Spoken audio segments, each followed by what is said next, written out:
ফরুয়াপাড়া গ্রামে প্রতিদিনের মতো কাকের ঝাঁক মানুষকে মারার জন্য আসতো।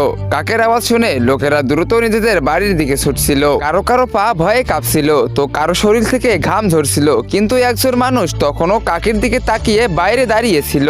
কিন্তু কি আর করার, যা হওয়ার ছিল সেটাই হলো। তখনই একটি কাক উড়ে তার কাছে আসে এবং সরাসরি তার মুখের ভিতরে ঢুকে যায়। তখনই তার মুখ থেকে হাজার হাজার কাক বেরিয়ে আসে, তার পুরো শরীর রক্তে রূপান্তরিত হয়ে যায়। কিন্তু বিপত্তির কথা হলো যে রাইমান ফরুয়াপাড়া গ্রামে ঘোরার জন্য আসছিল এবং সে কাকের সম্পর্কে কিছুই জানতো না। রাইমান উড়তে উড়তে গ্রামের একেবারে মাঝে নেমে যায় এবং যা হওয়ার ছিল তাই হলো। একটি কাক দ্রুত রাইমানের দিকে আসছিল এবং তার মুখের ভিতরে ঢুকতে যাচ্ছিল। ঠিক তখনই পিছন থেকে কেউ গুলি চালিয়ে কাকটিকে মেরে ফেলে। রাইমান পিছনে ফিরে দেখে সেখানে রামু নামের একজন লোক ছিল এবং সেই কাকটিকে মেরেছিল। কিন্তু রাইমান রামুকে দেখে রেগে গেল এবং তাকে বকাবকি করতে শুরু করলো। এ কি করলে তুমি? একটা নিরীহ প্রাণীর জীবন নিয়ে নিলে? তোমার ভিতরে কি মন নেই? শুধু তোমার নিজের আনন্দের জন্য কাকটাকে মেরে ফেললে। তখন রামু বলে উঠলো, আরে রাইমান, যদি ওই কাকটাকে না মারতাম তবে তুই নিজেই কুকুরের মতো মরে যেতিস। আসলে এই গ্রামে রোজ মানুষকে মারার জন্য কাকেরা আসে। লোকেদের ঠিক তখনই নিজেদের বাড়িতে চলে যেতে হয়। যে মানুষ বাইরে থেকে যায় সেই কাকেরা তার মুখের ভিতরে ঢুকে তাকে